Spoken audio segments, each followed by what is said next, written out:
Oh. They are also waiting for us. Yeah.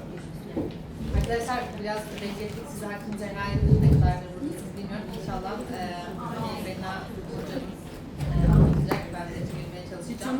Burada da başlarken burada da böyle bir kaç kişilik bayağı bir kalabalık var. Başlayacağız inşallah.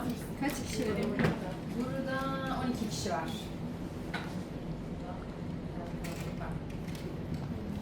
Hani Benna, Islamic Relief dünyadaki en büyük insan yardım kuruluşlarından bir tanesi. Islamic Relief Türkiye'de var. Merkezde İngiltere'de olmak üzere pek çok farklı ülkede faaliyet gösteriyor.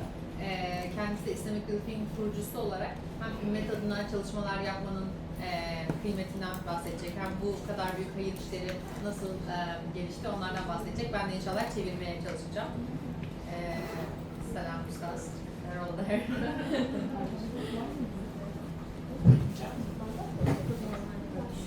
Bismillah. We have like almost 40 minutes to talk, 30 to 40, and then we will have Q&A session. Okay.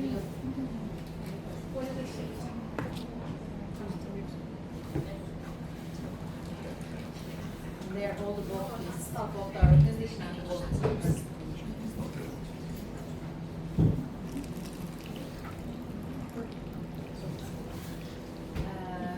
Brother, please start with your journey in the charity work and the like the service to the Alhamdulillah wa sallallahu ala Rasulullah. Can you hear me? But inshallah I will translate you sentence by sentence. Okay. So go very fast inshallah. Alhamdulillah wa sallallahu ala Rasulullah. We started in 1984. Ben şöyle sordum, bu hayır işlerine ve ümmete hizmete nasıl başladığını sordum. Kendisi de 1984'te buna başladıklarından bahsetti. With no planning. Hiçbir planları yok buna. Kendisi de başladı No. With no vision. Hiçbir vizyonları da yoktu bu konuda. With no money. Hiç paraları da yoktu. There was a famine in Ethiopia. Famine. Evet, o dönemde bir kıtlık vardı. Etiyopya'da bir kıtlıkla başladı. Etiyopya. 2 million people were affected. 2 milyon insan etkilenmiş bu kıtlıktan. It was a big famine, big famine. Çok büyük bir kıtlıktı. And the media was reporting them as mainly Christian. Medya onları şöyle yansıtıyordu, çok büyük bir kısmını Hristiyan olarak yansıtıyordu. They were not showing that they are Muslims. Onların Müslüman olduğunu medya göstermiyordu bile. So most of the mosques in UK was given money to non-Muslim organizations. Bu yüzden İngiltere'deki pek çok insan bağışlarını Müslüman olmayan organizasyonlara veriyorlardı. This is how the media is very important. İşte bu medyanın aslında bu işlerde ne kadar kıymetli, ne kadar önemli olduğunu gösteriyor. Because sometimes the media it says the truth and sometimes it lies. Medya bazen işte bu doğrudur diyor, bazen bu yalandır diyor ve insanlar ona göre hareket ediyor. When I visited Sudan in December 1983, Sonra Sudan krizi oldu. O da 1983'te. we discovered that there are Muslims and non-Muslims. O zaman anladık yani Müslümanlar var ve Müslüman olmayanlar var. Because in Ethiopia there was Eritrea. Çünkü Etiyopya'da Eritre vardı. Eritrea was mainly Muslims. Eritre neredeyse hepsi Müslüman yani. It was 70-80% Muslims. Evet, %70'i 80'i Müslümandı Eritre. So one of the Sudanese brothers, when I was there attending medical meeting, Sudanlı bir brother bir şeye katıldığında, Tıp konferansı. bir konferansa katıldığında, he told me that and they gave me some photographs. Bazı fotoğraflar vermişler kendisine. Okay. From this point, it changed my mind, O noktadan itibaren bir algısı, o konudaki bakışı değişmiş. and I was staying in Egypt, meeting my family. O zaman Mısır'da kalıyormuş ailesiyle buluşmak için. Aynen. And the first donation came from a young boy, İlk bağış bir genç bir çocuktan gelmiş. 20 pence. 20 pound. 20 Pence, pound. pence. Pound bile değil. No, Yani no, no, kuruş. no, no. Pence, okey anladım. Kuruş. 20 kuruş. Kuruş. Turkish lira and kuruş. Like the pound and pence. This kuruş. Arapçada göbek demek. Anyway, he's a professor now. And we started from there, from the 20 pence. Yani bu 20 kuruşla başlamışlar aslında. So it was a friend of mine and myself, Kendisi ve kendi bir arkadaşı varmış yani. and he was doing his PhD in chemistry, O zaman kimya alanında o arkadaşı doktora yapıyormuş. and I was doing my PhD in medicine. Kendisi de tıpta doktora yapıyormuş. I'm a doctor. Maşallah. Yani tıpta da doktorası var. 3 defa. Ben tıp doktorası. Hem de evet, doktor, fully doktor. And more doctor. And we started from that time opening bank account. Bir banka hesabı açarak başlamışlar. We did not have any office. Hiç ofisleri bile yokmuş. Just choose an address Sadece bir adres of a seçmişler. community center, Bir toplum merkezini adres olarak göstermişler. and my wife used to type, typewriter. Evet, daktilo. Yes. Typewriter. Hı hı. Have you seen it? Yes, I know. And daktilo in Turkish. She used to type Eşi yapıyormuş daktilo işlerini. all the appeals, For işte bu kampanyalar için, bu yardım işleri için. and we used to distribute it. I used to go. Ve dağıtıyormuş aynı zamanda kendisi. Biz de Yeah, dağıtıyoruz. to distribute it to the houses, Evlere dağıtıyorlarmış. door to door. Kapı kapı bu yardım kampanyalarını yazıp dağıtıyorlarmış. I used to stand in front of the mosque with a box Bir caminin önünde kendisi bir kutuyla beraber duruyormuş. and graze the kush. Ve kuruş kuruş topluyormuş. Kurush, Ottoman kurush. And one day, on the Eid day, I raised 1,500 pounds in 1 hour. Bir bayram günü bir saatte 1500 o 1500 pound toplamış. In 1 hour. Bir saatte. This is how we started. Bu işte onların başlangıç noktası, So for you young, there's no men. Subhanallah. Yesterday meeting, it was all men. There is Really? no man here. Just Yeah. In Turkey, generally, men are not volunteer, brother. in church. Oh my Mostly This God. is the big Maybe problem. 80% women. Yeah, but yesterday was the Egyptian. Maybe Egyptians. But actually, the men were the old, but then people were, half of them were girls. Yesterday was very, very exciting. But alhamdulillah, I managed to get young people like you. So, when you start, what? Burada hep herkesin kadın olmasına biraz şaşırdı. Türkiye'de kadınların gönüllüde daha fazla olduğunu söyleyince Sümeyye abla, dün Mısırlılarla olan bir etkinlikte olduğunu söyledi. Orada hani varmış hani erkekler bayağı ama onların da çok büyük çoğunluğu yaşlıymış. Şu an burada gençlerle birlikte olmanın ne kadar güzel olduğunu söyledi. بيطلع أربعين Huh? بيطلع Oh, طيب. 5 دقايق That was your start. Yeah, you start. Even if you don't have resources, I know you. لا. In Arabic? قليلا. Oh, no, I don't know. You don't have to wait for resources. Bir kaynak için beklemenize gerek yok. Huh? You make the resources. Siz kaynakları kendiniz oluşturabilirsiniz. Okay, I tell you, I was married. Kendisi evliydi. And have children Ve çocukları bile vardı. and doing my doctor of medicine Ve tıpta doktora yapıyordu. and working Ve çalışıyordu. and doing the voluntary work. Ve bu gönüllülük işlerini yapıyordu o zaman. Don't ever say that I have no time. Hiç zamanım yok asla demeyin. If you want to work for Allah, Eğer Allah için çalışmak istiyorsanız Allah will make or give your time barakah. Allah sizin vaktinize o bereketi verecek inşallah. And with barakah, Evet, bereket. With barakah. Bereketle. Bereket. You got it? Allah will make you to finish in a day what somebody else finish in a week. Allah sizin vaktinizde öyle bir bereket verir ki siz o bereketle başkasının bir haftada bitirdiği işi bir günde bitirirsiniz. And I found this Ve kendisi bunu yaşadı yani. in my study, Hem çalışmalarında, in my family, hem aile işlerinde, in my wife, hem eşiyle ilişkisinde, in the organization. hem de bu dernek işlerinde. You cannot imagine how many countries that we visited. Yani hayal bile edemezsiniz ne kadar Ülkeye gitti. ne kadar ülkeyi ziyaret ettiğini. You cannot imagine how many hours we used to leave our wives and children alone at home. Yani evde ne kadar vakit geçirdiğini karısıyla ve çocuklarının hayal bile edemezsiniz. But because Allah gave us the barakah, Sırf Allah o vakti verdi, o bereket verdiği için vakti. the barakah was in my wife Eşiyle ilişkisinde bir bereket vardı. or our wives.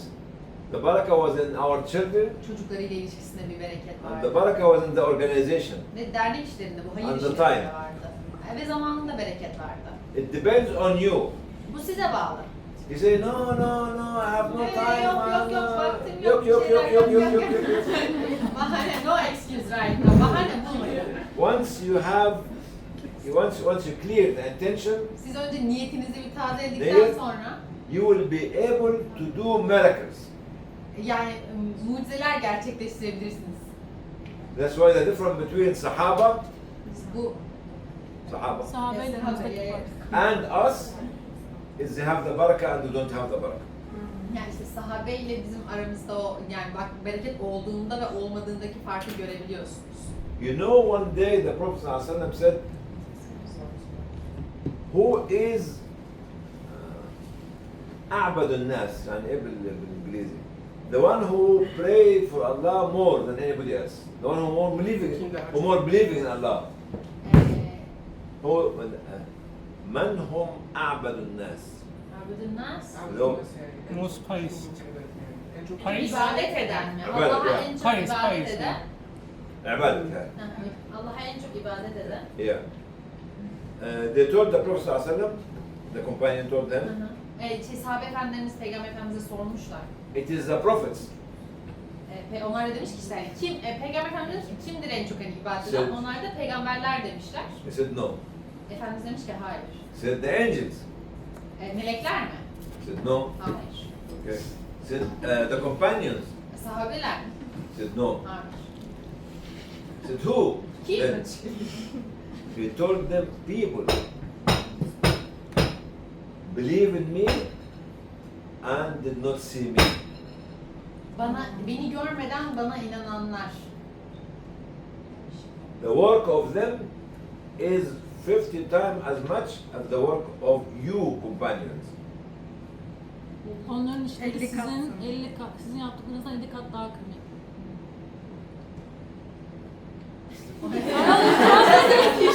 Turkish, I don't translate Turkish to Turkish. Yani you, Prophet ﷺ was talking about Sumaya, Fatima, انت مدام ولا مين؟ لا You know me. لا انت Kursum. ام كلثوم. I give her a talk about her name. Umm Kulthum and Fatima and Zahida and all of you. He was talking about you that you have more reward than Sahaba. Kiram. İnşallah siz sahabe efendilerimizden bile daha fazlasıyla ecir alacaksınız. هم أعبد الناس أعبد En çok الناس ibadet eden الذين آمنوا بالرسول, the one who believed in the Prophet yani Peygamber Efendimiz'e inanan, without seeing him. onu görmeden ona inananlar. You only received some piece of paper, which is the Quran. Onların elinde sadece böyle bir parça kağıt vardı Kur'an'dan. And they read the Quran and they believed in the Quran. Onlar Kur'an'ı okudu ve ezberledi. And he is talking about you. You as young girls or young men anywhere in the world. أنتم أعبد الناس. You are the most believing and worshipping of Allah. Bizler yani en çok inanan ve en çok ibadet edenleriz aslında görmeden yaptığımız. So what I'm saying, we started with nothing, with no resources. Benim aslında söylemek istediğim nokta başlamak yani hiçbir kaynak olmadan başlamak. And from 20 pence, Yani 20 kuruştan, kuruştan, 20 kuruştan to billions, ve milyon dolarlara yani. billions. Milyar. Milyon. Milyar. But it took us 40 years. Ama bu tabii 40 yılı aldı. You see, like actually, when you plant the seeds, Yani bir tohumu ektiğinizde see how big is the seed? ne kadar küçük. And how big is the tree? Ve şimdi ağaç olduğunda ne kadar büyük bir bakın yani. Then how big is the forest? Ve bir orman olduğunda ne kadar büyük olduğunu. But actually, this takes time. Ama tabii bu So zaman alıyor. a volunteer like you Sizin gibi gönüllüler or a charity worker has to be patient. ya da işte bu çalışanlar bir tutkuya sahip olmalı. I give you an example. I was visiting an organization in Emirates for 5 years. Birleşik Arap Emirlikleri'nde bir şeyi ziyaret etmiş. 5 years. 5 years ago? No, no, every year for 5 years. Yani 5 yıl boyunca her yıl o Birleşik Arap Emirlikleri'nde bir organizasyonu ziyaret etmiş. Every time they used to give me tea, Her coffee, seferinde biscuit. çay, Coffee, çay biscuit. kahve bisküvi, çay kahve bisküvi For veriyorlar. 5 years. 5 yıl boyunca. After 5 years, I was Beş yılın patient on sonunda- them, very patient. We received a donation from Morocco O 5 yılın sonunda şeyde Fas'tan bağış almışlar. for Bosnia. Ya Bosna Onlar için. için Fas'tan bağış almışlar. And Sheikh Yusuf al-Qaradawi, you know him? Sheikh Yusuf al-Qaradawi? Sheikh Yusuf. Yusuf Karadağ. Karadavi. Yeah. Şey Yusuf Give Karadağ. me the donation. Ve o bağışı yapmış. 50,000 German mark. 50.000 50.000. dolar. No, no, no. Mark. Mark. Alman değil, marka. Alman marka. No, it's not there anymore. Evet yani that's why I don't know it. 50,000. And we bought cows. Ve bunu bir şeye götürmüşler. Bağışlar inekler almışlar. Bağışlar inek Cows. almışlar. Ben de cows anladım. Bununla inekler almışlar. We bought 30 cows. 30 inek almışlar. Then we changed the project Bunu bir projeye çevirmişler. to submit it to the organization in Abu Dhabi. Abu Dhabi'de bir organizasyona bunu proje olarak götürmüşler. To ask for more. Daha fazlasını istemek için. And this given to the family who was returning back to Bosnia. We give the cows to the families who are coming back to Bosnia. Bunu ailelere verip Bosna'ya geri dönen ailelere hibe Bosna'ya etmişler. gelen ailelere inek, yani geçimleri için yani bu bir geçim projesi, geçimleri için inek. But after 5 years Sonra 5 of yılın sonunda tea and coffee, yani bu Bakın. 5 yıl boyunca çay kahve 5 yılın sonunda bunu 5 years. yapmışlar. then we give them the project Sonra onun projeyi vermişler and we got $500,000. ve bununla 500.000 dolar almışlar. 500,000. 500.000, Yeah. 500.000 dolar. So here, story for you. You have to be very patient Sizin hikayenizde siz çok tutkulu olmalısınız. Tutkulu olmak zorundasınız. and keep knocking. Çalmalısınız, kapılarını çalmalısınız. Evet, siz her kapıyı çalmaya devam etmelisiniz arkadaşlar. This is very important for any social or relief worker or humanitarian worker.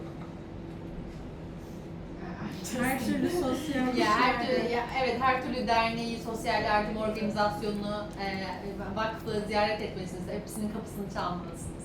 This number one. Bu bir. Okay. How we started? We never calculate the time of work.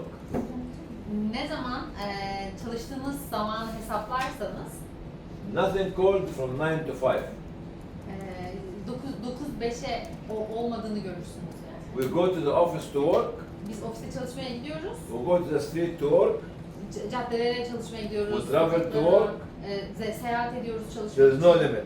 Ve bunun limiti yok yani. Bizim işimiz 9-5'e sığdırılacak bir iş değil. That's why the baraka came from all directions. O yüzden her taraftan, her yönden bizim işimize bereket yağıyor. And I keep saying these examples, even I mentioned it yesterday to the Egyptian. Dün bahsettiğim organizasyon vardı ya, Mısırlı organizasyon, orada da bunu söylemiş. For 6 or 7 years, 7 veya 6 veya 7 yıl için during the month of Ramadan, Ramazan aylarında we never had a meal with our children. Çocuklarla iftar İftar. yapmışlar. ya evet bu insanlar çocuklarıyla iftar yapamamışlar. Yani 6-7 yıl boyunca İftar hiçbir or Ramazan'da seven. çocuklarıyla The whole iftar month. yapamamışlar.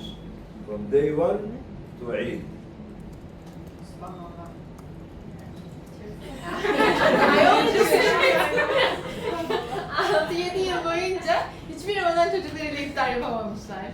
But we had very strong wives. Ama yani we are all women already. We have to ask it for the wives, brothers. Yani okey. Ama sizin çok güçlü bir hani eşiniz yani eşi hanımı demek diyor ama çok güçlü bir eşiniz olmalı bunun için. Hayır vardı, benim eşim çok güçlüydü diyor. Siz Ama you nasihat have- vermiyor. you have- Hayır. We had strong wives diyor. Okey. Çünkü çok güçlü hanımları varmış. All our wives were very good. Yani hepsinin hanımları çok Not iyiler. pulling us. Not pulling us.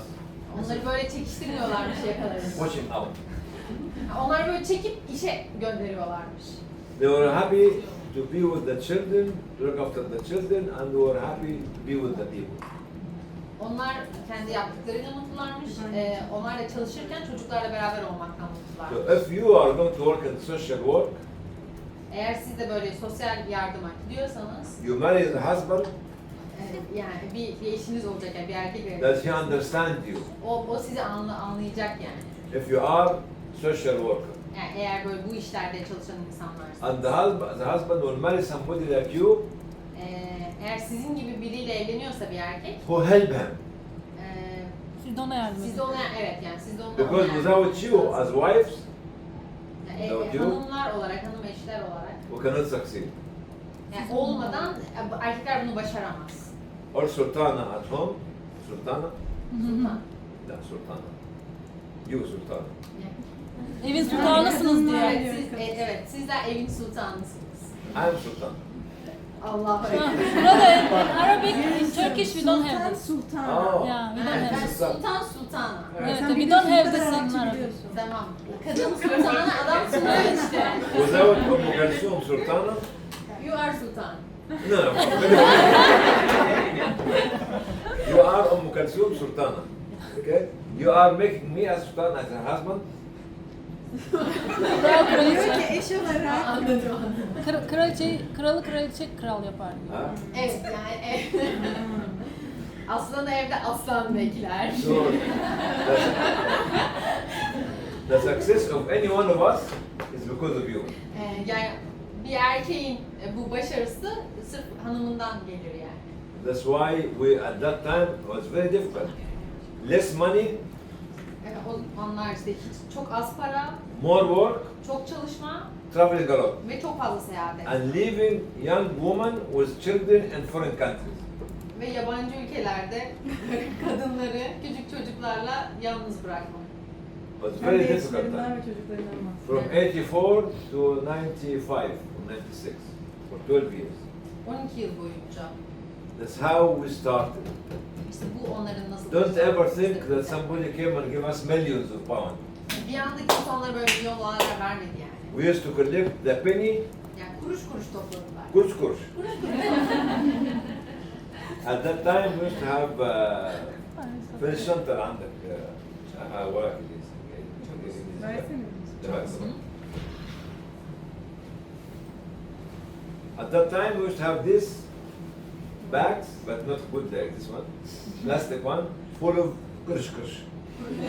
Kuruş kuruş toplamak için böyle çantalar ama böyle güzel çanta da değil. Plastik çantalar. And in the bank, you know what they used to do? They used to put it on the scale, the Evet. kuruş. Bankaya gidip böyle kuruş kuruş ortaya döküyorlar. And weigh the weight. Vezne. Wazna? Okay, wazna. And they understand how Tartıyorlar, much money. tartıyorlar. Tartıyorlar. Vezne. Tamam vezne de tartıyor. Wazna, wazna. Mizan wazna, mizan wazna. Kuruş kuruş götürüp bankada bunu tartıyorlarmış. O kadar bozuk paralarla gidiyorlar. Now there's no penny, Şimdi hiç kuruş yok. no coins, nothing. You have not seen the good days. You have not seen. Şimdi artık kuruşları görmüyorlar. Evet. Güzel günler geride kaldı. And this, to be very honest, you can do better. Siz daha iyisini yapabilirsiniz. There was no telephones. O zamanlar telefon yoktu. Everything was by hand. Her şeyi elleriyle yapıyorlardı. Drawing by hand, Eliyle çiziyordu. designing by hand, Eliyle tasarlıyordu. sticking the leaflets by hand, sticking. Yapıştırmak, yani eliyle Okay. yapıştırıyordu. Everything by hand. Her şeyi eliyle yapıyorlardı. Even when I was doing my doctor of medicine, Kendi doktorasını yaparken bile tıpta everything was by hand. her şeyi eliyle yapıyorlardı. You're cutting the bodies, Vücutları eliyle Kesiyorlar. Değil ya, vücutları eliyle kesiyorlardı. 400. Yeah, what is? Halk. Ameliyatlardan mı bahsediyorsun? ده بقى جرحت 400 جثة. Nasıl? 400 جثة 400 tane ceset ameliyatı yaptı Ha. eliyle. Maşallah. ما شاء الله. Maşallah üstad. He translated. He also said in Turkish, Okay. that's why I 400. understand. 400 tane. No? And so everything was by hand. Her şey elleydi yani. That's why my brains were very big. Now you depend on the AI. Şimdi tabii o yüzden kafası o kadar iyi çalışıyordur. Şimdi ChatGPT. hepiniz AI'ya, yapay Your zekaya brain is bağımlısınız. Small. Kafanız küçüldü.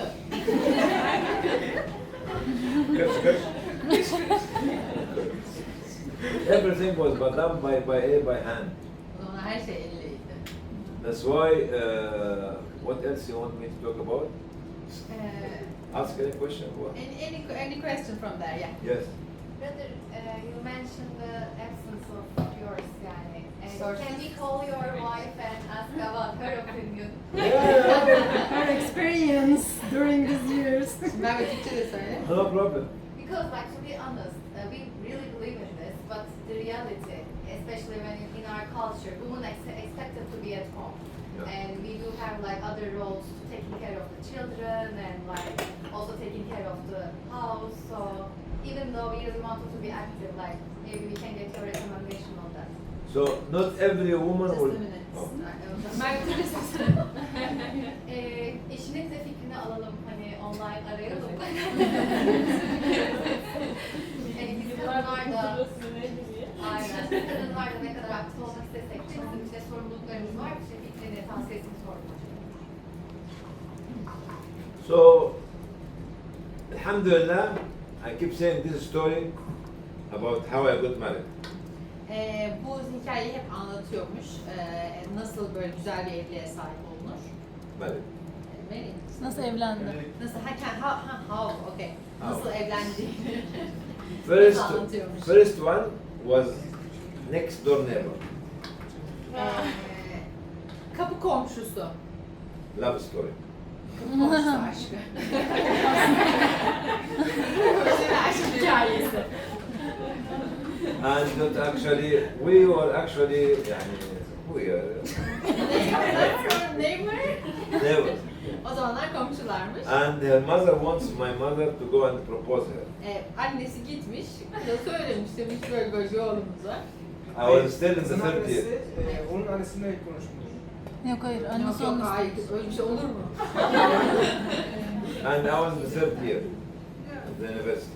Üniversitede 3. sınıftaymış. But her mother said, no, let her come later. Eşinin annesi demiş ki gidin sonra She gelin. changed her mind. Her mother changed her mind. Onun Her anne- mother changed her mind. Tamam, onun annesi fikir değiştirmiş sonra. I was very upset. Çok üzülmüş. And they said, خلاص, Sonra demişler ki Tamam tamam dedi. yeter. tamam. Pişt. Tamam. The second one, İkinci olarak. she was an Egyptian mother. Annesi Mısırlı bir kadın. Misri, yeah. Be careful with the Misri mother. Second one was a doctor. Your wife is also mother. Second one, second girl. Second time İkinci kez. to Artık go to. you go as a doctor. No, I was going to marry another doctor. İkinci denemesinde bir doktorla evlenmiş. Eş adayı diyelim. İkinci eş adayı. Tamam aynen. İkinci evlilik denemesinde evet, bir doktor adayıyla evlenmeyi niyet etmiş. And the girl agreed. The girl agreed. And the father agreed. Kız kabul etmiş, baba kabul etmiş. But the mother did not agree. Annesi yapmamış. Because she said that I'm going to leave the country and take her to her own. Çünkü kızı alıp başka bir ülkeye götürecek. So I was refused. Rejection. Yine reddedilmiş. Yeah. The third one was in Cairo. Üçüncüsü Mısır'da, Kahire'den. Everybody agreed. My father, my mother, everybody were. And Fatiha. Herkesin izni varmış o zaman. Fatiha. Fatih okumuşlar. Fatihası bile okunmuş bu And ilişkinin. Maha. Mehri belirlemişler. Ve mihri belirlemişler. Evet. Evet. and everything. But then the mother did not agree. Anne yine müsaade etmemiş. Oh, and the girl wanted me, and Kız the father istiyor, wanted me. baba istiyor Yeah, but the mother said ama no. anne ondan olmaz. Why? Because she had a daughter in Austria, Nimsa, she was divorced. When marrying a doctor, she was divorced. Çünkü kız Avusturya'daymış ve Başka bir Başka bir kızı. kızı. Başka bir kızla Avusturya'da bir doktorla evlenmiş, sonra ayrılmışlar. O yüzden istememiş. boşanmış. Ha, evet. Number 4 Bir dördüncü deneme. was from Jamaat Islam. Jamaat Islam. Tamam, İslam cemaati. Islam Jamaat. And instead of sitting at her bedroom waiting for me and her auntie and my sister, she came. And when I was shaking hands with her mother, she screamed. Annesinin elini sıkınca kadın çığlık atmış. I was coming to the flat, Bir The house. eve girmiş. and the girl when she heard me saying Assalamu alaikum mother, shaking her hand, she screamed, she cried. No. Just because Yeah. yani elini sıktı diye kadın böyle feryat etmiş. Bağırmış. Where was she from? Cairo. Again Cairo. Yine Kahire'deyiz. All the Cairos, the Egyptian.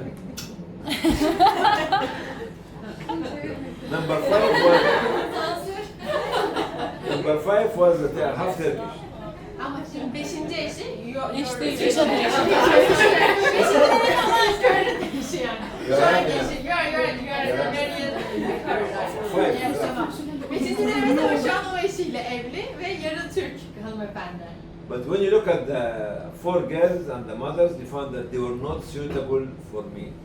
Yani kadınlar, ailedeki kadınlar onun, yani bu hanımefendinin üstad için uygun bir eş olmadığını düşünüyor. Because Allah was sending me to UK not for the PhD, but for Islamic religion. Allah beni Mısır'dan işte İngiltere'ye doktora yapmam için değil, Islamic Relief için yolladı. And I did not know that. Tabii bunu ben bilmiyordum o zaman. My intention is doctorate. Benim niyetim doktora yapmaktı. But I discovered that later on. Ama bunu sonradan çözdüm. If I had a mother-in-law Eğer bir kayınvalidem olsaydı or father-in-law, ya da bir kayınbabam, and I went through a very difficult time, me and my wife, financially and socially, ya o there zaman will be a big problem. ben ve eşim de hani çok büyük problemler yaşayacaktık. But my wife's father was dead, Ama sonra eşinin babası vefat etmiş. and my wife's mother was dead as well. Yani anne babasızmış eşi. Beşinci denemedeki kişi anne babasız. Evet. Son Both, söylediği şey. both. Evet. Tamam. She thought it was like a team. That's why she came alone, O yüzden artık hani eşi tamamen and yalnız there was bir nobody evlendik. pulling her back. O yüzden o böyle yani işiyle ilişkisini kısıtlayabilecek herhangi bir aile ilişkisi yokmuş yani eşi tarafının. Yeah. And this was actually the choice of Allah. Bu Allah'ın planı yani. One of the character of, if you want, because you are very interested in knowing my wife, not in myself. She does not like, Sırf siz hani kendisiyle değil de karısıyla olan ilişkisiyle çok ilgili olduğunuz Karısıyla düşünüyor. direkt. she does not like to go Karısıyla out. ilişkisi, She does not like to go out. çok dışarı çıkmayı seven biri değilmiş karısı. She always loved her house Yani hep evde kalmak istiyor. and their children. Ve çocuklarla. And quite often I used to take her to the palace to meet the queen. Kraliçeyle görüşmek için onu saraya götürdüğünde Bu bağlama anlıyor. She came once Bir kere gelmiş saraya. and said no, Kraliçe sonra not reddetmiş. anymore. Daha da gelmem demiş kraliçeyi görmeye. Queen, Kraliçe. queen yok. Queen yok demiş. Bundan sonra Queen yok. That is her character. Bu bunun karakteri yani böyle bir kadın. Why? Because Allah knew the difficult time that I'm going to see or to face when we start Islamic. Çünkü hani o zamanlarda böyle çok zor zamanlar, İslamic Relief'in kuruluşunda çok zor zamanlarda yaşadığı bir döneme Allah böyle bir eşlik getirmiş. And this is regarding the social life of the individual himself. Me, yeah. Yani, Sosyal hayat sadece benim gibi bir şey. ha, This is regarding our social life. Because if you don't know how good or bad the social life, you cannot respect your leader. ya evet. Evet, evet. She agreed with you. No, because the mission that were carrying was so difficult. It needs a special woman to support your back. Yani senin arkanı kollaması için, seni desteklemesi için çok hani güçlü bir eşe ihtiyacın var. That's right. It was very difficult. Çünkü Now çok it's zor very bir easy. şey, çok zor bir iş yani. So if you decided to be a mother, Eğer anne olmaya karar verirseniz, it's very good. We need mothers. bu çok iyi çünkü biz as a woman, But we need mothers. But we need mothers that bring leaders. bizim liderler doğuracak analara ihtiyacımız var. Not a mother when she have argument with her husband to ask for divorce.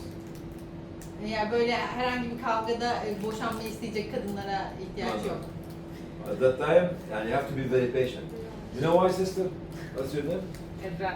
Huh? Ebrar. Ebrar. Ebrar, Bismillah, mashallah. Ebrar is the name of سيدة اسمها سنة.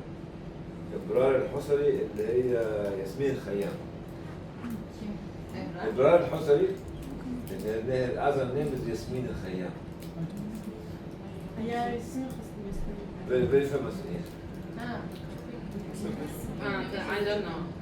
Oh. Search on it. İnşallah. And because the most important individual in the society is the woman. Toplumdaki en önemli kişi kadındır. And the most important organization in the society is the family.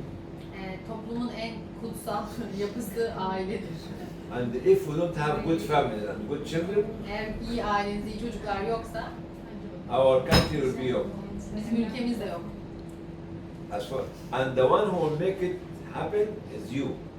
Bunu yapabilecek olan sizlersiniz. And Evlilik actually, çocuk yapabilecek olan. and this is very important. No, seriously. This is very important. Is who is going to be the future leader? Geleceğin liderlerini Is whom doğuracak you olan. make. And this leader should be man. No. I'm not talking. No. I tell We you are something. already the future leader. She is already our leader. Bismillah, mashallah. I tell you the story. Mehmet Fatih Sultan. His mother, what's her name was? Fatma Sultan Mehmet'in annesinin adı neydi? Nilüfer. Huh? Nilüfer. She used to take him every day to Istanbul and show him the wall of Istanbul and tell him, one day you will conquer this. Fatma Sultan Mehmet'in annesi ona her gün İstanbul'dan bahsedip İstanbul'u gösterip sen bir gün bunu sen fethedeceksin diyormuş. That's why he grew up as a child with a dream. Ya bir hayalle büyüyen bir çocuk oldu hep Fatih. Imam Ahmed ibn Hanbal. Ahmet bin Hanbel, Imam, İmam Ahmet bin okay. Hanbel. He was orphan. O bir yetimdi. His father died. Babası ölmüştü. His mother used to take him 1 hour before Fajr to the mosque. Ama onun annesi onu her sabah imsaktan yani sabah namazından önce bir saat önce kaldırıp camiye yollardı. To pray Fajr E, and to wait for him and take him home. Ve hani oğlu dua etsin diye beklerdi ondan sonra onu alıp götürürdü eve. The mother who made Ahmed ibn Hanbal. İşte bu anne onu Ahmet bin Hanbel yaptı. Imam Shafi'i, İmam Şafii the same. His mother he was an orphan, o da yetim. born in Gaza. Gazze'de doğdu. And his family, mother's family in Medina. Annesinin ailesi de Medine'deydi. His mother helped him to become imam. Ve onun annesi onun imam olmasını sağladı. Imam al-Bukhari. İmam Buhari He was blind when he was young. gençken kördü. And his mother was crying and making dua for Allah because she wanted him to be imam. Annesi böyle ağlayarak Allah'a dualar ediyordu çünkü hani oğlunun And imam Allah olmasını istiyordu. Allah responded to her dua. Allah onun dualarını kabul etti And Allah gave him back his sight. ve Allah onun bakış yani gözlerine tekrar görüş verdi. And she made him an imam al-Bukhari. Ve o işte yani bu onun İmam Buhari yaptı. Who was that? The mother. Ve yani annesinin duaları sayesinde. It's you. Ve yani sizler anneler. It's tavsiye you. anneler. It's you. It's you. Okay, this is regarding actually how the woman is very important to support her husband, or if the woman is active, the husband has to support her.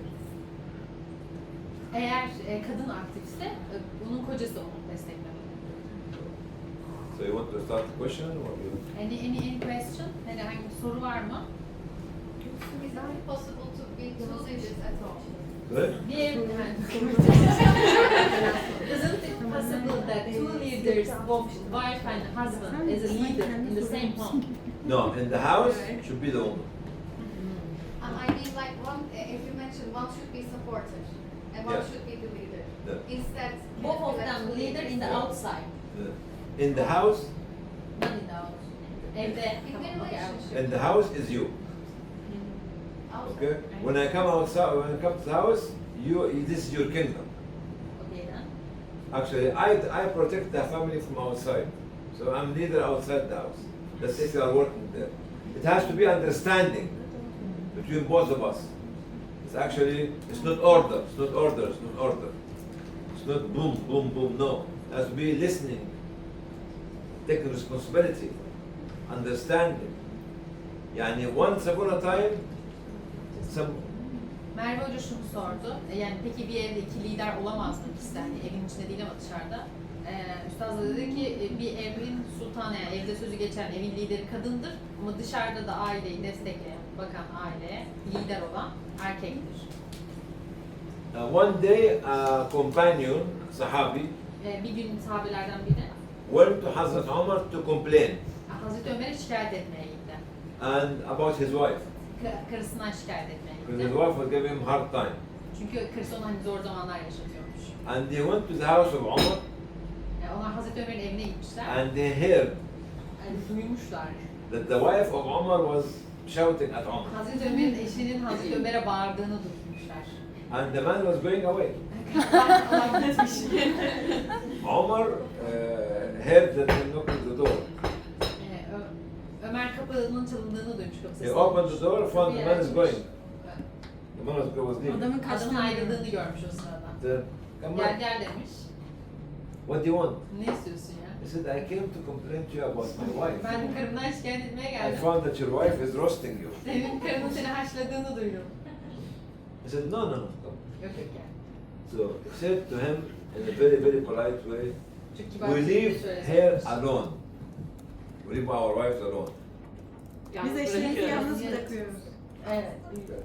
So they take care of the children, Onlar of the çocuklara house, bakıyor, of evle the food, everything. ilgileniyor, yemeği yapıyorlar, her şeyi And you yapıyorlar. are out the whole day. When you come back, Ve you have biz to bütün be gün patient. dışarıdayız. O yüzden eve geldiğimizde bizim sabırlı You olmamız have to be lazım. have sabr and actually be patient and listening to the complaint. Ve onların şikayetlerini dinlememiz lazım. And Umar was actually outside the whole day as Ömer Khalifa. yani halife olarak bütün gün dışarıdaydı. And when his wife used to shout at him, Evet, karısı ona he bağırdığında used to smile and said, okay, thank you. gülümseyip dinliyordu ve Keep shouting. bağırmaya devam edebilirsin diyor. When you tell them when they get married, Bir gün evlendiğinizde tell your husband, kocanızı anlatın bunu. I will shout at you. Sana bağıracağım. Yani işte bunu anlatın yani sana bağıracağını söyle, ona bağıracağınızı söyleyin. Well, it's normal. Bu normal.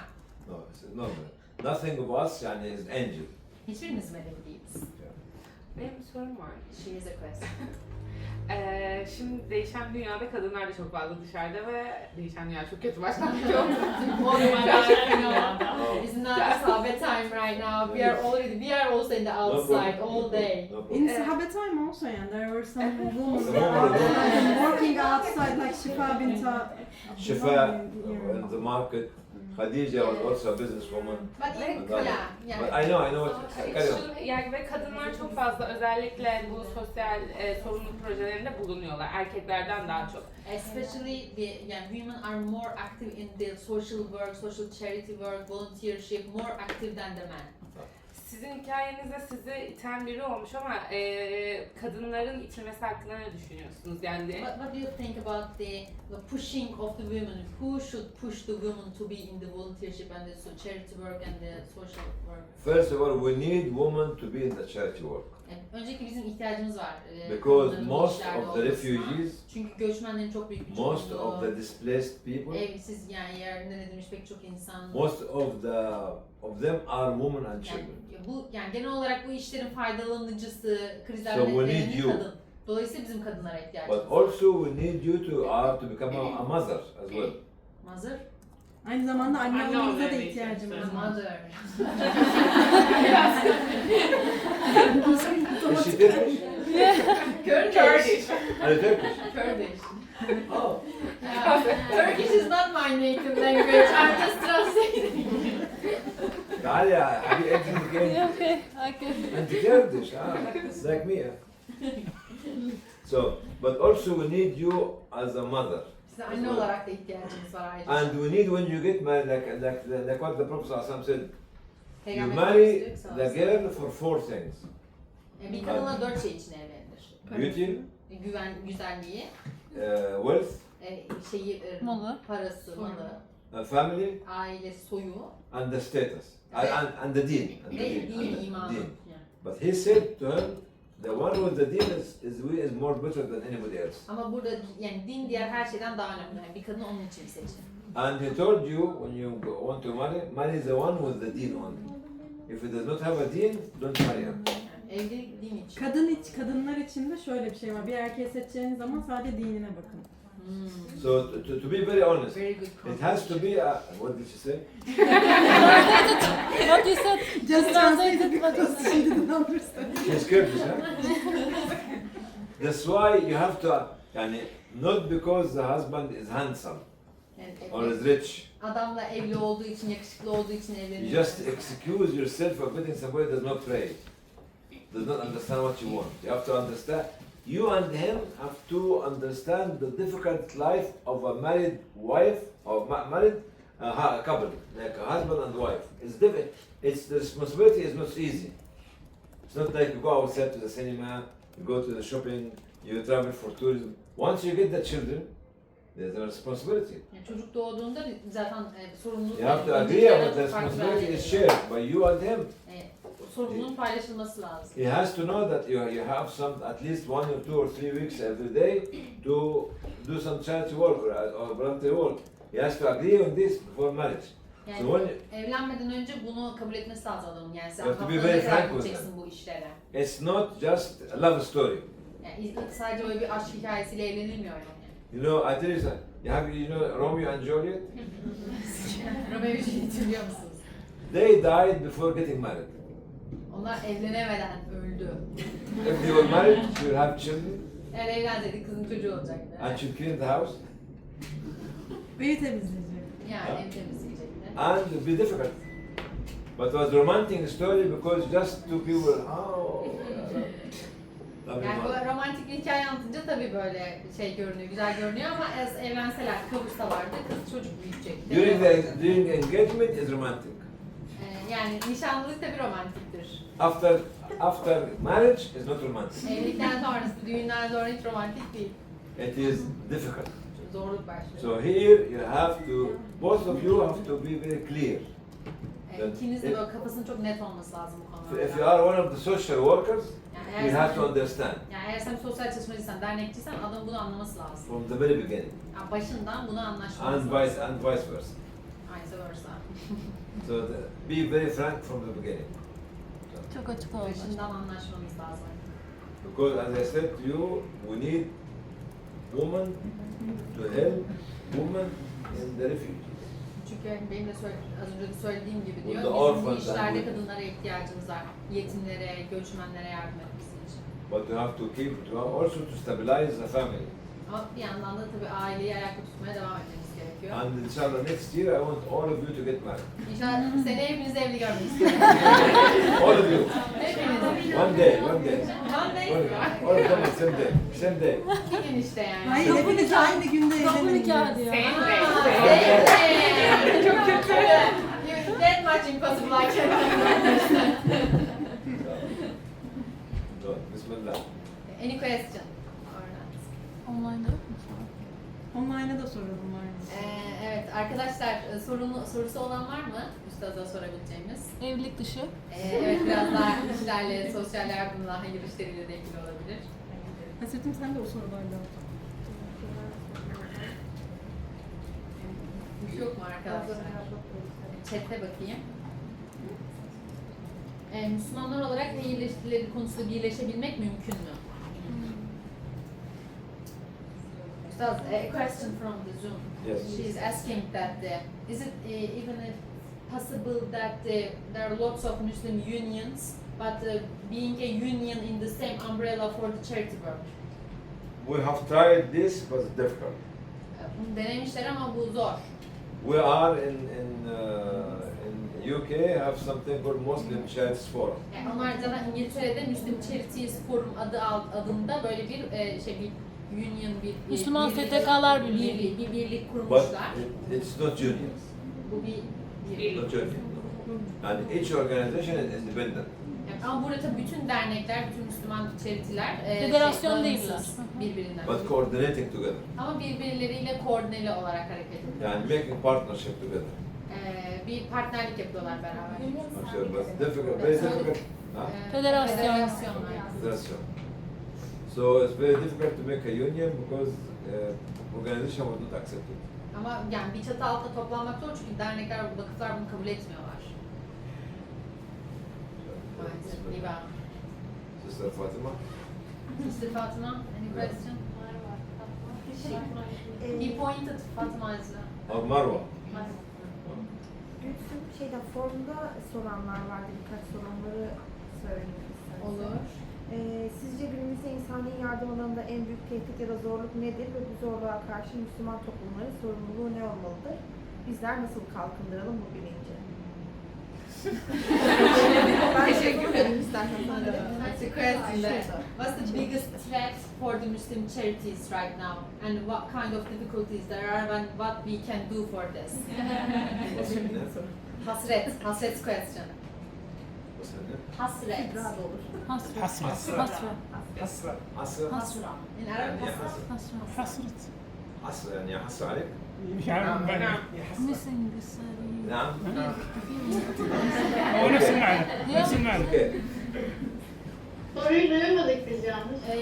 Şu an Müslüman dernekler içinde en büyük dernekler için en büyük tehditler, zorluklar neler ve biz bunlar için neler yapabiliriz? So the most challenging point is money transfer. Yani en büyük zorluk, en büyük problem zaten para transferi. After September 11th, 2001, September 11, 11 2001, Eylül.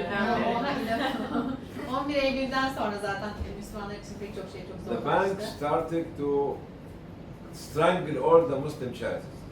Bankalar yani Müslüman dernekleri böyle çok zor durumda bırakmaya başlamışlar. Because now it's becoming very difficult to transfer money if your organization name is Muslim, Eğer or derneğinizin adında bir Müslüman varsa zaten para transferi sizin için çok zor. or if you work in Yemen, Ya da Syria, Yemen'de, Afghanistan, Suriye'de, Afganistan'da, Pakistan, Pakistan'da, Sudan'da, buralarda çalışıyorsanız banka transferleri çok zor. Yani terörü destekleme adı altında çok zorlaştırıyor. even when I was in Bosnia last week, Yani geçen sene borsadayken bile even some of the Bosnian bank refused to open bank account for Islamic Relief. bazı bankalar İslamic Relief'e hesap açmayı Bosnia. reddetmişler.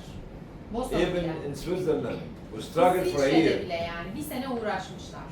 And we work in Bosnia for 33 years now, and in Switzerland for 30 years. Yani ki şuna rağmen yani İsviçre'de 30 yıldır, Bosna'da 33 yıldır çalışıyor olmalarına rağmen bankalar And they know us very well. ve çok iyi biliyorlar yani onları. But Kaç senedir çalışıyorlar. the law, they're strangling Muslim charities. This number one. Yasal. And Kanunları zorlaştırıyor. Kanunları doğru. this number one. Bu Number bir. two, İkincisi, number two, Sister Hasrat, is classification or listing. sınıflandırma, listeleme çok zor. There are more than 3-4 million people on the terrorist list. Yani, how many people? 3 or 4 million. 3 ya da 4 milyon insan terör listesindeymiş. And most of them are Muslims. Ve bunların çok büyük bir çoğunluğu Müslüman. I heard this few years ago. 3 million was a few years ago. Even my name was put on the Kendisi list. bile o sitedeymiş birkaç sene öncesine kadar. You don't know if your name is Bilmiyorsunuz on the list. or Yani not. adınızın listede olup olmadığını bilemiyorsunuz. That's why when you go and open a bank O account, yüzden gidiyorsunuz bir bankaya hesap açmaya. the bank will go to the list, Banka listeye bakıyor. and if you find your name is there, will never. Eğer adınız oradaysa size izin vermiyor hesap açmanıza. This is number two. Bu ikinciydi. Number three, we do not sometimes find highly qualified young people to work for the charity. Except Yelçin. Yani kaliteli genç insanlar bulamıyorlarmış bu işlerde çalışacak. Üçüncü zorluk da bu. Because the salaries are not big, Çünkü maaşlar hani çok yüksek değil. the working is difficult, Zor, işler zor. and time is a lot of work to Çok iş. spend a lot of time. Yani, Spend a lot Zaman- of time. yani çok fazla zamanını alıyor insanların yani. And that's why a lot of young people do not like O work. yüzden pek çok insan tercih etmiyor. It doesn't fit to the modern life yani. Sister, Rasul, do you know what happened to you when you became Muslim? I born. No, when you became Muslim, you walked from Mecca to Medina. for No, 500 it's because of my uncle. Bint Uqba. Your father's name was Uqba. He was cursing the Prophet. Tell them what your father was doing to the Prophet. Bir Efendimizin kızı olan Gülsüm'den bahsediyor da o Mekke'den Medine'ye kadar kendi başına yürüyerek hicret ettiğinde Efendimizin ona ne söylediğini şimdi size söylememi istiyorum ama ben hatırlamıyorum Efendimizin ne söylediğini. What he told. She was very rich, Yani Gülsüm çok zengindi, educated, çok iyi Wise. eğitimliydi ve çok bilgiydi and good looking. ve çok güzeldi. Okay? But she refused to get married. Ama evlenmeyi reddetti. That's Kulthum. İşte, Bint Uqba. Binti Ukba. Ibn Uqba. The daughter of Uqba. Daughter of. Otrok Ukba, ha. Şeyde Yani o zaman Resulullah- başka bir olan değil. Evet, evet. Ben bilmiyorum. Huh? So when you come back, what was the question? The challenges. Huh? The challenges. Challenge. Threats and challenges. Challenges. The other challenges is young people to believe in charity work. Yani bir diğer zorluk da genç insanların bu inancı yani bu hayır işlerine olan inancı. The other challenge, you became like biscuits. Bisküvi, Cooking. Cooking. bildiğimiz bir bisküvi gibi. Yeah, you biscuit. What sense? Sen bisküvisin. Fragile. That means that you do not,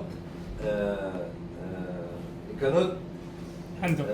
take the, you are not strong enough, like people for you. You become tired very quickly. And you Kırılgan lose. yani. Çok hızlı yoruluyorsun, çok kırılgan. As young people or as human? As young people. Feminist. Genç insanlar olarak çok kırılgan, çok çabuk yarılan insanlar. Yani genç insanların hani bu çok büyük bir zorluklardan bir tanesi. And you think that things will happen very quickly. You are not patient enough. Ya ve yeterince tutkulu değil gençler bu işler için. And Sabır yavrum, sabır. Sabır. Sabır. Sabr. Sabr is very important. Actually, the younger generation now do not have sabr. Ya yeni nesilde sabır yok. It's another challenge, Sister Hassan. Bunlar işte Other zorluklar. challenge is very easy for you to raise money, to raise fund. As a challenge. No, yeah, it's very easy. So money comes to you easy.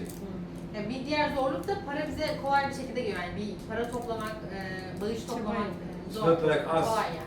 In the good old days, O we have to zaman struggle. o zamanlar gibi değil yani. O zamanlar daha zordu. And there's a challenge. When you get easy money, Yani bir şeyi hani kolay elde ediyorsan sometimes you waste it. ve şey de yapıyorsun yani israf da ediyorsun. Number 5 is the communication. Beşinci zorluk iletişim. You think everything is just a photograph Her şeyi bir fotoğraf gibi görüyorsunuz. or a video, Video. and you don't have this feeling. Yani kalpten hissetmenin önüne The geçiyor. living yani. together with the poor people, because everything on the social media. Yani böyle her şeyi görüp geçiyoruz şimdi. Böyle bizim için duygular da daha arka planda. That's why Sumaya, you, myself, Abdulhamid have to keep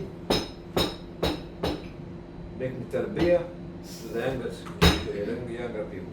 Bu yüzden Başkanımız Sümeyye abla, Abdülhamit Hoca kendisi genç jenerasyonu Eğitmeyle, terbiye, terbiyeyle. genç jenerasyonu terbiye etmeden mükellef istiyor.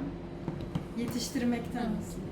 Tabii. Terbiye tabii. Yetiştirmek. Kötü bir çeviri oldu. Tarbiyah is very important because in the good old days, I'll give you the story. Bir hikaye anlatacağım çünkü terbiyenin ne kadar, Okay. yetiştirmenin ne kadar önemli olduğu ile ilgili. In 1993, 1993'te. I have five, before that, most of the people used to help us in the 80s, 1980s, 1980'lerde pek çok insan, was onlara yardım eden either pek çok secondary insan, school student, secondary school, lise öğrencisiymiş or university student, ya da üniversite öğrencisiymiş. girls and boys. Kızlar, erkekler. 1993, 1993'e geldiğinde we have 6 people joined Islamic League. İslamik Birlik'te 6 kişi katılmış. Most of them were less than 30. Most of 30'un them üstünde. Less than yani. 30. Hani 30'un altındaymış yaşı. فاجعة تاني İsimleri sayıyor. فاجعة Ha, تاني iyi paylaşım. فاجعة تاني ناصر حاج حامد Nasıl acaba? جهانجير مالك شاهين أشرف شاهين أشرف was one of the mayor in Surrey Hall هارون عطارلة مصطفى عثمان سكندر علي and Bir Kore ekibi sayıyor. those people came very energetic. Bu insanlar ya 30 yaşın altındaydı, çok enerjikti. Most of them were under 30 years old. Hep yani çok büyük bir çoğunluğu da 30'un altındaydı. And they are the people who took Islamic League from this level Onlar bu İslamik Birlik'i bu seviyeye getirdi. to this level. Yani buradan bu seviyeye getirdi. And we were working together as a team. Ve biz yani bir takım olarak çalışıyorduk. وتربية was on the day, Yani birbirini yetiştirerek ilerliyordu yani. on the day, traveling to the field, Seyahat ediyorlardı. seeing the Aslında people, sahadan İnsanları öğreniyorlardı. görüyorlardı. Sahadan çalışıyorlardı. reminder every day. And all this kind of thing was going on like this. Bütün bu şeylerle kendilerini yetiştiriyorlardı. Nowadays, most of the managers and directors do not give tarbiyah. Şimdiki zamanda ama yani yöneticiler, direktörler yetiştirmiyor yani insanları. The interest is, you know, this computer, social media get money. Bütün ilgi telefonda, işte sosyal medyada, bilgisayarlarda ve onlar hani insanların Parada. şeyini alıyor. Paraları. This is another challenge, Sister Hassan. Bu da diğer bir challenge. Number 6 is we are firefighters. Firefighters mı? Yani çok böyle acil durumlara hep müdahale ediyoruz. Planlı hareket etmiyoruz. We go from Sudan to Suriye. Syria, to Gaza, to everywhere. Yani kriz bölgesi, Sudan'dan Suriye'ye, oradan Gazze, bütün hani buralara hepsine For gidiyoruz. 2 reasons. İki sebep için gidiyoruz. Because we want money, Buraya ihtiyaçları var. Evet, onlar parayı. okay? And because the media is talking about them. Gündemde yani onlar. That's why we go where the money is. Onlara bağış geliyor ve onlar gündemde olduğu için. And we don't think about other issues because they're more difficult to have to raise money for. Diğer böyle para toplamanın zor olduğu yerleri pek de düşünemiyorlar yani düşünemiyoruz. And the challenge is, Sister Hasrat, as Allah subhanahu wa ta'ala in the Quran, you see, فلولا نفر من كل فرقة طائفة يتفقهون. Out of the army, you have to keep a group to sit behind and help you.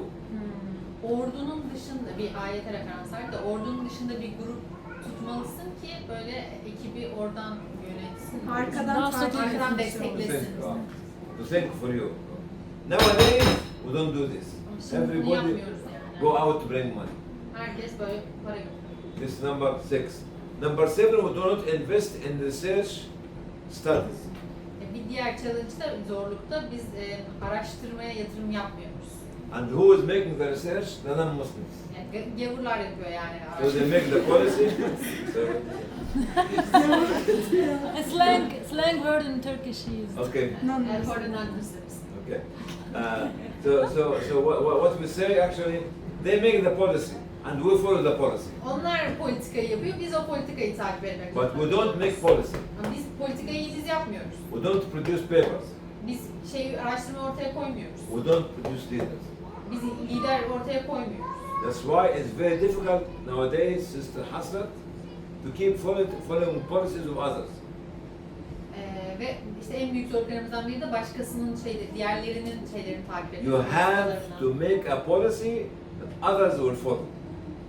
Biz yani o politikayı üreten ve diğerlerini peşimize sürükleyen olmalıyız. And this has to be as a research, based on research studies. Ve bu hani araştırma bir veri Not on temelli speech. olmalı yani. Not on speeches, Sadece böyle talks. konuşmalar değil yani. These are the challenges. facing us. Bunlar işte Müslümanların da bizim gibi Müslüman derneklerin yüzde geldiği problemler, zorluklar. Yes, sisters, on the Zoom. Any question on the Zoom? Or sisters here. Zoom'da herhangi bir soru var mı?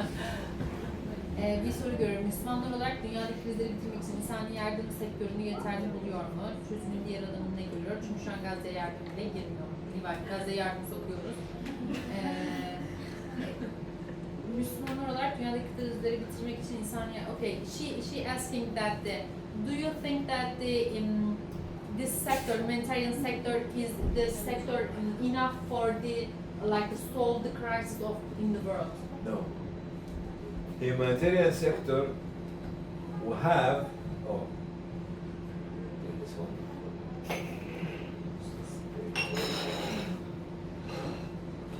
Why I left the Islamic belief?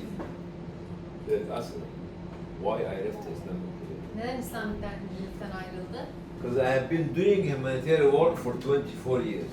Çünkü insani yardımı 24 yıldır yapıyordum. 24 yıldır yapıyordu.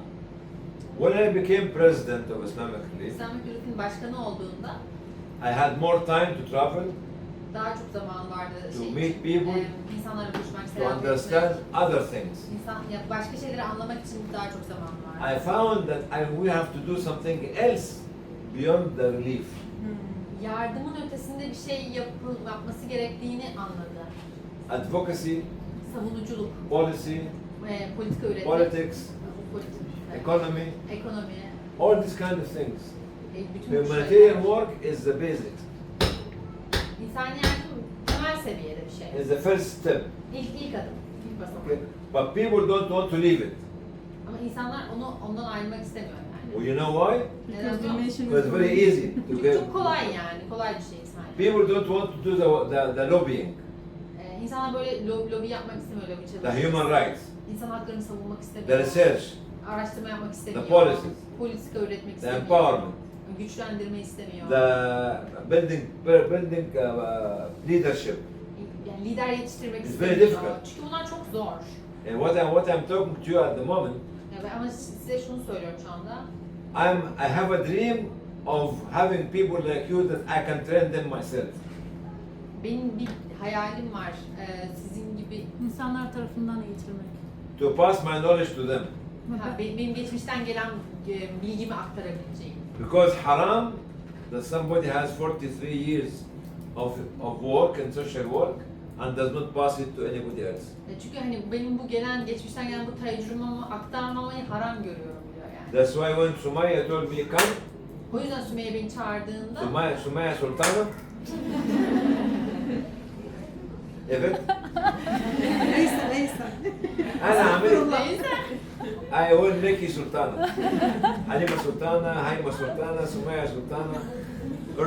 Süleyman Şah Orturut. Şey var ya, dizide Osman Gazi dizisinde bu çok popüler ya Halime Sultan şey falan. Halima Sultana, Süleyman Şah Orturut. Seni anlamadım. My wife.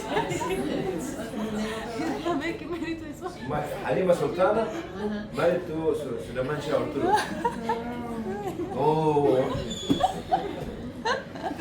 So, what was I about to say? That's why I came here today. That's why when she asked me to come, O yüzden beni Okay. çağırdığında ben buraya geldim. because it becomes a duty. Cezakumullah hayran. Huh? Cezakumullah hayran. No, it's a duty. Bu bir görev yani, bana teşekkür etmenize gerek yok. But we need to thanks also. This is also our duty. Alhamdulillah. Teşekkür etmek de Yesterday, bizim görevimiz. yesterday I was with the Egyptians. I told Dün you o two Mısırlı groups. kurumdaydım. Saturday I will be with Synergy, if you know Synergy, another young groups. Cumartesi Synergy. günü Sinerji diye Artist başka bir genç grubu olacak. Syrian or Syrian, Turkish, and Palestinian, Egyptians. O and Sinerji then denen grup Suriyeli, Filistinli. So I'm very happy to be invited because Davet edilmekten çok memnunum. أعوذ بالله من الشيطان الرجيم. I found that I have something to give. Çünkü yani benim verecek bir şeyim var. Ay, estağfurullah. Evet, aktaracak bir bilgi birikti. Onu vermek için çağrılmış olmaktan da çok memnunum. I'm coming next month with Inspire. İnşallah bir dahaki ay bir daha gelecek. And then booking my time with other organizations. O zaman da başka people. organizasyonlarla buluşacağız. Yesterday I was with the elder generation of the Egyptian. Dün daha yaşlı Mısırlılarlaydı. I told them no, next time when I come in August, not you, I get the Demiş ki young people. Ağustos'ta geldi daha yaşlılarla buluşmayacağım. I Gençlerle won't stay with the buluşacağım. old people anymore. Daha, o yaşlılarla daha fazla buluşmayacağım. Because Kafaları bu kadar şey. hajar. Hajar is Taş olmuş. Taş. Kafaları taş olmuş. Taş kafalar, taş. Hacer, taş kafa. So to be very honest, this was my dream. If I have the resources, I will leave everything and sit for you. Eğer kaynaklarım varsa Bunu kullanmak için. onu I will only focus on you. ve Gençler size mi? odaklanacağım, gençlere odaklanacağım. Because the future is for you, by you, to you. Çünkü gelecek sizin için, sizin tarafınızdan size dahil. If we don't invest in you, the future is bad. Eğer siz kendinize yatırım yapmazsanız gelecek yandı yani. Whether you are a mother, Anne a de woman, olsanız, or a father as baba a da man. olsanız, That's it. This is my dream. onun inancı o yani öyle. So, any more questions? Any more questions? Var mı başka soru?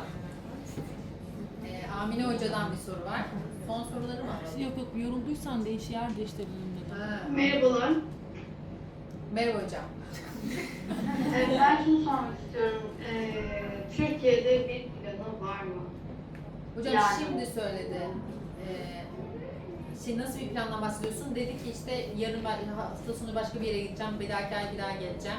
Gençlerle Yok, buluşmak üzere. yine ileriye dönük hani böyle evet lider yetiştirmekten bahsediyor ama bu planlar arasında Türkiye'de de bir şeyler yapmak ister mi? Öyle Böyle söyleyeyim. daha böyle yapılandırılmış bir lider yetiştirme gibi bir şeyden mi bahsediyorsun hocam? Evet, evet. She's asking that do you have like a structured leadership program plan for the future maybe in Turkey? I don't have resources. Kaynağım yok diyor. Because, what's her name, sister? Amine. Amina. My organization Benim o. called World Action Humanitarian Forum. E, World World Action Action Humanitarian Forum. Wow. Böyle bir organizasyon zaten var. Our budget only is 100,000 pounds. Bütçeleri sadece 100 bin pound. 100 bin. 100,000 pound. 100 bin dolar poundlık bir bütçeleri var. Very small organization. Çok küçük bir organizasyon. But to do big projects Büyük projeler yapmak için çok with others. küçük I give bütçeleri you var. two projects which I mentioned now. One of them is about zakat. İki The tane AKT. proje var. Bir tanesi zekat projesi. In 2016, United Nations organized Global Humanitarian Summit in Istanbul. Ben 2016. 2026'da UN burada Global Humanitarian Summit organize edecekmiş. In Istanbul. İstanbul'da. And a decision made that they collect zakat money. 2016'da yaptılar. Ha, 2016'da. 2026'da demedim. 2016'da böyle bir şey yapmışlar. Zekatla ilgili. Zekat toplama ile Birleşmiş alakalı. Milletler zekat toplamaya başlamış o günden itibaren. Nasıl? O günden itibaren Birleşmiş Milletler zekat topluyor. 2016'dan Çok beri. sıkıntı. Aa bilmiyordum bunu. And they said in this conference, because Muslims cannot transfer money to the bank, we will take the zakat and transfer it for you. Çünkü Müslümanlar para transferi sorununu yaşadığı için biz toplayalım zekatı biz size transfer ederiz diyorlarmış. Which is wrong. Çok yanlış yani. We are a small organization said, no. Bu organizasyon olarak hayır demişler, bu reddetmişler. And we are making research, we are making survey, and we are making conference to say zakat should not be given to anybody unless the condition, especially if they are non-Muslims. Yani şeyi anlatmışlar, zekat belli başlı insanlara verilebilir, özellikle de hani gayrimüslimler söz konusu olduğunda onu anlatmaya çalışmışlar yaptıkları şeylerle. And with these resources, we are going ahead. With these resources, Bu kaynaklarla ilerlemişler. Aynen. we go ahead. Okay? We, alhamdulillah, have got a very good survey, even with IHH, we did some very good. If you want to join the survey with them, people can send it to you. They can interview you. İHA'da dahil olmak üzere çok güzel bir şey yapmışlar. Evet, Anketler göndermişler. Anketler yapmışlar. If you want to join, we can send you Yeah, yeah, a of questionnaire, inshallah. Siz istiyorsanız siz de And you can send me on my email. Send me. kendi a question. organizasyonuyla And you can actually say that volunteers, this is the opinion of the volunteers, because we need to know the opinion of the young people. İstiyorsanız gönüllülerin de fikrinin de önemli olduğunu söylemek için. And this is a very strategic global project, Bu bizim için çok stratejik global but we bir don't proje. have fund for it. Ama bunun için bir fonumuz yok. Okay? But alhamdulillah, we are going ahead. Ama elhamdülillah ilerliyoruz yani. The second one is İkincisi, fact-finding mission for Syria. finding mission. Fact-finding mission for Syria. Bilgi toplama misyonu Suriye için.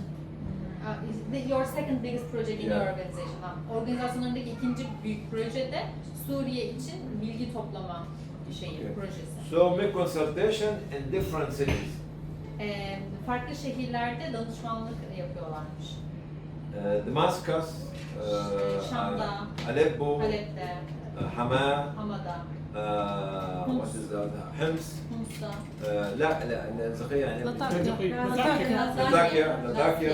Latakia, there is Zur Hasaka. Hasaka and others. ve diğer şehirler yani. Taking with us research institute. Bir araştırma enstitüsü. Okay. To change the fact that what we find into a policy paper. Siz o değişimi görebilirsiniz. Ne paper diye çevirilir o? Yok, sahada bulduklarını Aynen, politikalara onu çevirecek. Policy paper, tamam. Onlar işte artık o politika üreticiliğinden bahsetti ya, politika üreticiliği için o sahada buldukları verileri çeviriyorlarmış politika. And the agreement was that each we agreed with about 5 or 6 Syrian organizations. Bunun için işte 5 ya da 6 Suriyeli organizasyonla anlaşmışlar. That each one of them will host us in one city. Her biriyle bir şehirde anlaşmışlar, onları bir şehirde ağırlamışlar. And one organization will give us a space in Her bir Damascus, organizasyonlar another one in.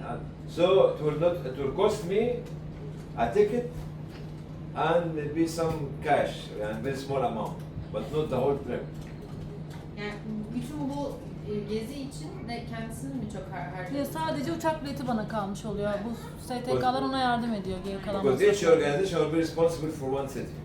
Yani o şehirden sorumlu olan o şey ağırlıyor, orada karşılıyor, her şey yapıyor, sadece uçak biletinin kendisi. And the research institute will produce the policy paper for free. Ve bu araştırma enstitüsü de bu politika metinlerini ücretsiz olarak yayınlıyor. If you want to calculate the amount of money for this project, Eğer bu proje için harcanan parayı hesaplamak istiyorsanız, will be more than 100,000. yani $100.000 More than 100,000. more than $100,000, Yeah. $100.000'dan fazla. But because we cannot do it, each organization will do its small city. Ama Bunu tek başına bir kişi yapamayacağı için altı her bir şeyde, her bir STK. şehirde başka bir organizasyonla anlaşmışlar. This is the big project because we have vision but don't have Büyük bir resources. proje, çünkü yani bizim vizyonumuz var ama bunun için hani kaynaklarımız eksik kaynaklarımız. Because if you produce this policy paper, Eğer biz bu politika metinlerini ortaya this koyarsak, could be used by the Syrian government, bu Suriye devleti tarafından by kullanılabilir. all Syrian organizations, Suriye'de organizasyonlar tarafından and any other kullanılabilir. government. Ya da herhangi bir devlet tarafından. Without knowing what the people want, Yani insanın ne istediğini bilmeden you can't plan for the country. ülkeyi planlayamazsınız yani. You cannot just go and make a workshop in Damascus and say Syria wants that. No. Yani gidip böyle Suriye'de, Şam'da bir etkinlik yapıp sonra Suriye bunu istiyor diyemezsiniz. It has to be at least 7 or 8 cities. En azından bir 8 şehrin Did you start kalkışlaması this lazım. after Revelation? This year. After Revelation, Yeah. right? Immediately. Maşallah. She's saying that amazing vision, maşallah. On the Zoom. money. Kurş. شكرا sister for encouraging me. If we don't have any question more, do we have? حصلت بسم الله ما شاء الله. She is a volunteer management, is responsible for it. Yani she is neydi ya? Tamam. Ne dedi az önce? Terbiye. Bismillah, She is maşallah. responsible for terbiye for the young people. بسم الله ما شاء الله. I can ask the question. It is already collected from the volunteers. حميد ايش اسمه؟ خذ حبة صور. ها؟ خذ حبة صور بعد ما تهم. صورة؟ سنحط ليا وبعتهم ان شاء الله. تمام. Yes, sister. Were there times when you feel discouraged because of the obstacles you encountered, and how did you overcome those feelings and keep going? Can you say it again? Okay. Did you have times that you felt discouraged because of the obstacles, and how did you overcome your feelings and keep going? Türkçesini de söyleyelim. Böyle çok üstesinden gelemeyeceğiniz, hissettiğiniz, motivasyonunuzun düştüğü durumlar oluyor mu? Bununla nasıl baş ediyorsunuz? So there's no work without obstacles. Yani engelsiz hiçbir iş yoktur yani. Forget it. Engeller olan yani böyle bir şey olamaz. Either obstacles from the organization Ya organizasyonla ilgili bir problemler or from our side. ya da dışarıyla ilgili.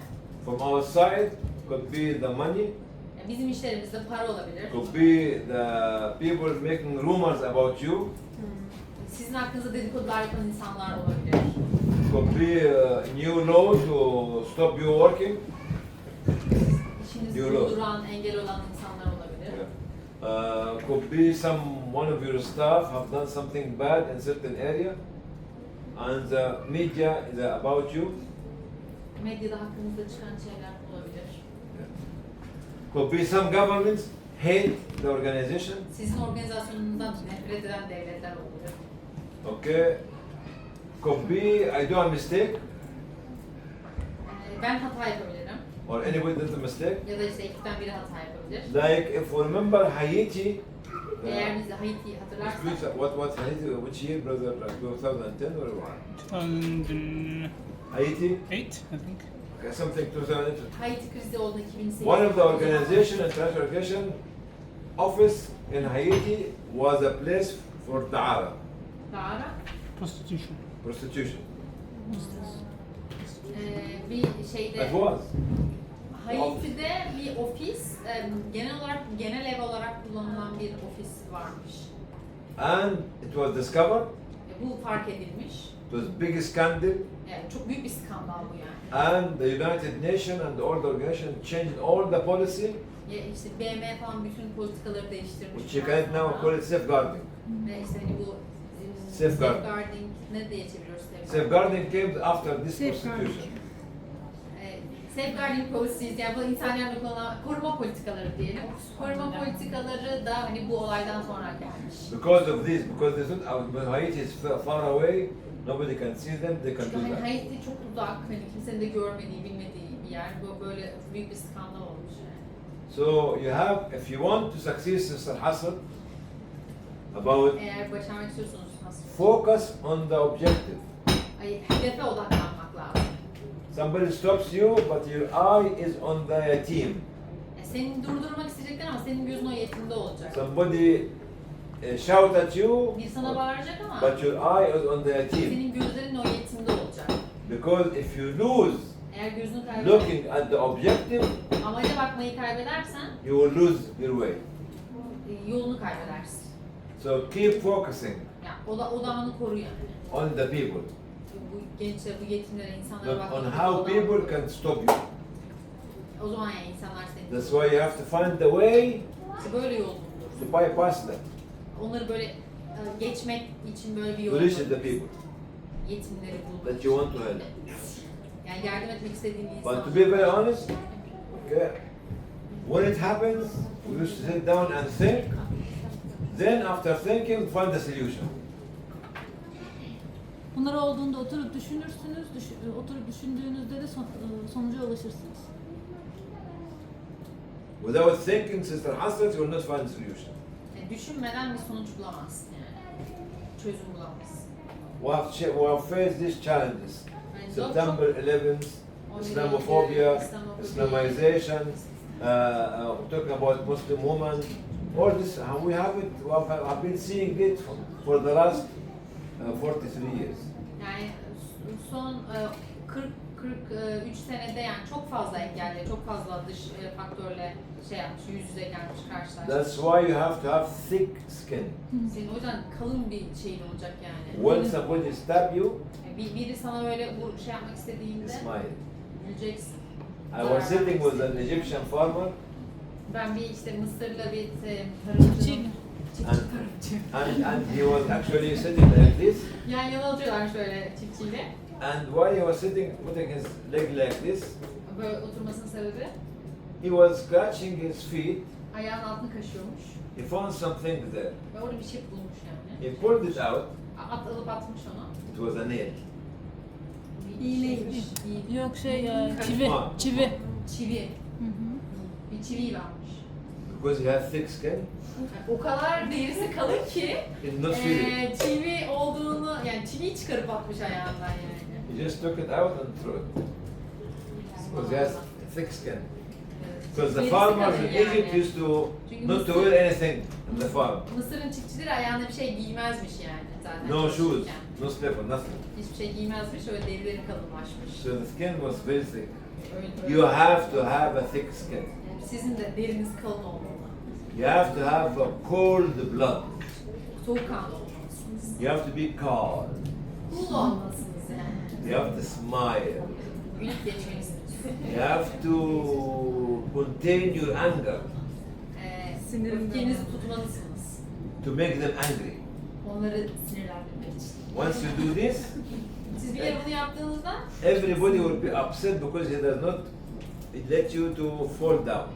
sizi düşürmelerine engel olmadıklarınız için onlar üzülecek.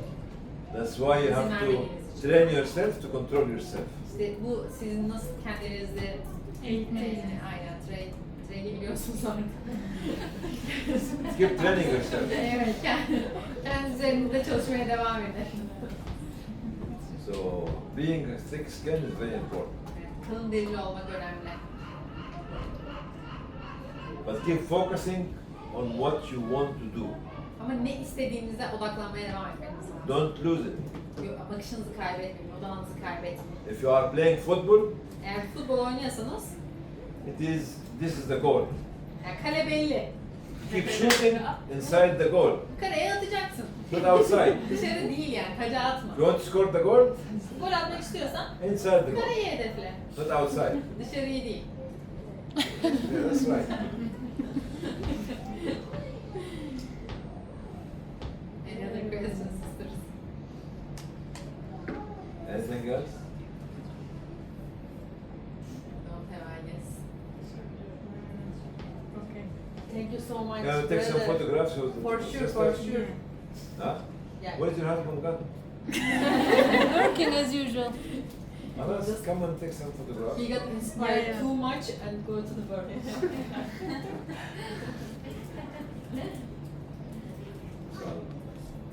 Thank you so Thank much, you very brother, much. for inspiring us. We enjoyed a lot and we are so happy to host you here. And also learn a lot, I think. Every one of us, I think, have something in our mind. I'm sure we are going And you to can call me teach anytime. something. Shukran. Jazakumullah You khairan. can take a photograph with your telephone. Yeah. With your telephone. Will do. With you. Yeah, yeah, will do. Good. And you can send it to me later. Tamam, tamam. Take it here. Well, from here. Yeah, take for all of us. Nasıl olacaksın hepimiz acaba? Hadi göster hünerinizi haydi. Benim bacağım görünüyor. Evet. Yeah. Also, he took some photos. Yeah, come from this side. Yüzüm kamerada görünmüyor. This side.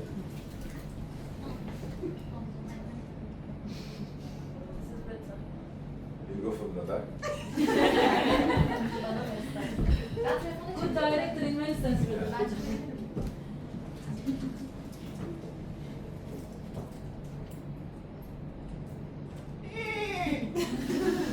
Can you do that?